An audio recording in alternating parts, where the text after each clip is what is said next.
We can hold everybody hostage with 50,000 nuclear weapons and bioweapons. Maybe. And you know, they got a lot of secret weapons as well. I mean, that's it. I mean, it's like a bank robber with a gun to your head. And, of course, the very same bank robbers robbing us, but a percentage of Americans still think it's patriotic to kill people.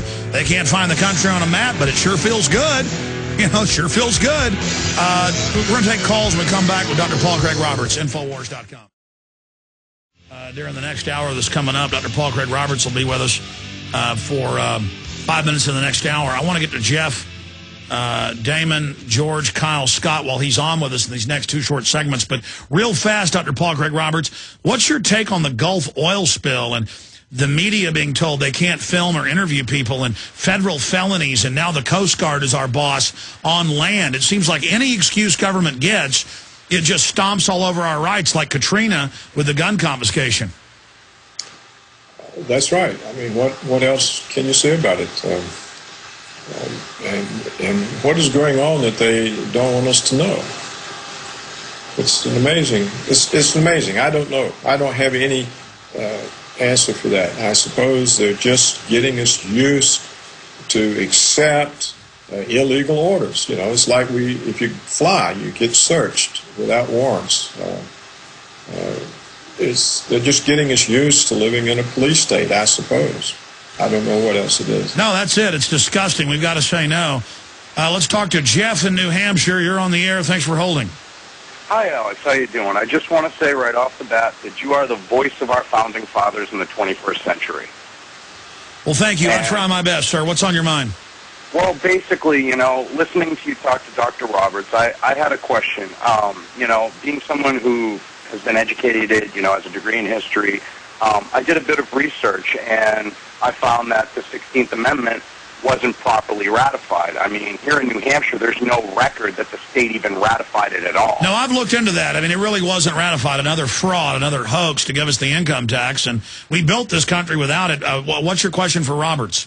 Well, what I'm wondering is, you know, with the fact that our government is a business, and, you know, a business is there, you know, getting paid for their services, here is our government not acting in our best interest, you know, where the 16th Amendment is an illegal amendment, you know, because of Secretary of State Knox saying, look, hey, it's more than that. It's Declaration of Independence. We got an out-of-control, crook government.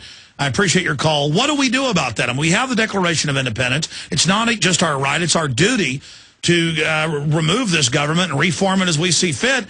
But they've been quietly preparing to call us terrorists ahead of this collapse. They were getting ready for it. It's completely premeditated. I mean, what's your take on that? I mean, what do you do when you know you have a lawless government, Dr. Roberts? Well, you know, if you and I know we can't do much, we can try to tell other people before they arrest us. If everybody knew and didn't like it, then they could revolt. And I think that's where we are. If we want to get rid of this lawless government, it's not going to happen at the ballot box, and it's not going to happen because we get a third party or libertarians. If it happens at all, it's because people catch on and do something about it. And by then, as you say, they may be too powerful for us to do anything about it. The caller is appealing to the law. He's saying, look, this income tax it's not legal. It wasn't ratified. It's still unconstitutional. And yet we've had it for almost 100 years. And how can that be? Well, we don't have any part of the Constitution. We have habeas corpus. You know, we have laws against torture, American laws.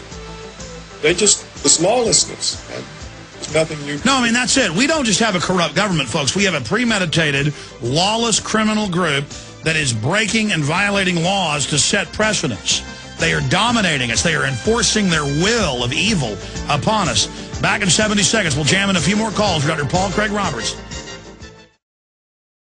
Okay, we're into the fourth and final hour. Dr. Paul Craig Roberts, the best-selling author of The Tyranny of Good Intentions, former Wall Street Journal editor, father of Reaganomics, head of policy, Department of Treasury under Reagan, is our guest. We're just jamming in a few calls here at the tail end. Damon in South Carolina, quick question or comment for Dr. Roberts. Yes, sir. I have one comment and one question. I'll give the comment quick. I think one of the reasons why Iran is not really fighting back yet is at least some people, I'm sure, in the government have bought into the whole martyrdom situation, and that if they are sacrificed, at least the rest of Islam and the world will rise up and avenge them, so to speak. That's one thought that I have. The question I have is this. My wife is from the former Soviet Union, the Republic of Belarus, and she tells me the story. I'm 37, she's 36. She tells me a story that when she was younger and perestroika happened, and basically her parents' life savings went from having enough money to, buy a lot to not enough money to even buy a bicycle almost overnight. I mean, it was a very short period of time.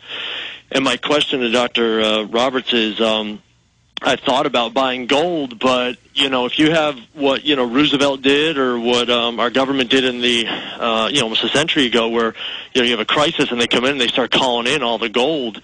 You have to ignore that at that point. Nothing's bulletproof. Nothing. I mean, you get in your car every day, you may die. It's the safest thing out there, history has shown, but nothing's safe. Dr. Roberts, comments on that? Yeah, that's right. In Roosevelt's days, the Americans were extremely gullible and even more naive than today. But there's always silver. If you start going to a grocery store with gold, you'll have, if bad times arrive, you'll have trouble getting change. And you may find armed people waiting on you when you leave the store. So I think everybody should have some sort of precious metal capability to see them through a period in which the money could be inflated away. Yeah, I mean, nothing's bulletproof. Nothing is a silver bullet. The closest thing to a silver bullet is silver, pun intended. But no, I mean, that's the point in this tyranny. Nothing is safe. The only thing that's safe is liberty and freedom. That's the engine of everything good, Damon. I appreciate your call. George in Connecticut, last caller for Dr. Roberts. Go ahead. Dr. Roberts, a quick insight and also a quick question. I wanted to tell you about the Chinese situation. They're basically waiting for us to make our move so they can basically pick up the pieces from us destroying ourselves. I've spent several years in the Orient, and I know the mind of these people. And I think even people like Jabinsky and Kissinger basically are using them as a backdoor. If this whole world falls apart, they're going to use that as a place to... Oh, I agree. The globalists have already moved their second base to China. That's a great point. Did you have a question? Yes, the question is, why doesn't Turkey maybe get in between the United States? Say, look, you can't do this. The UN doesn't allow this. We didn't agree on this. Well, Turkey has now said if Israel doesn't apologize, they're breaking off ties. Good points. Let's get Dr. Roberts' take on that. Well, Turkey's a NATO member, and so they're kind of got a foot in both camps. I think the Chinese may be betting that we will overreach and destroy ourselves. But they're taking an enormous risk because if we don't, we intend to deny them access to energy. And so they should see that as a greater threat than they do. Well, that's right. They're encircling China, but then also allowing them to get oil, but to only buy it from the Western power bloc. And the stated policy is to encircle Russia and China and down the road have a war with them. And, I mean, well, how do these lunatic neocons that still run things sneak attack Russia, and now it comes out Cheney wanted to have nuclear war? I mean, these people are mentally ill at their foundation. Yes, when I was in Washington, in the government, and running around with big shots, the neoconservatives, they very much desired to have a war with Russia. They wanted to defeat the Soviet Union militarily, and they got very angry when Reagan worked out a deal with Gorbachev and ended the Cold War. They just got very angry. They didn't like that. They wanted to war. Amazing. Dr. Paul Craig Roberts, we've got to have you back on and talk about that piece of history that you witnessed in the future. God bless you. Thanks for the time.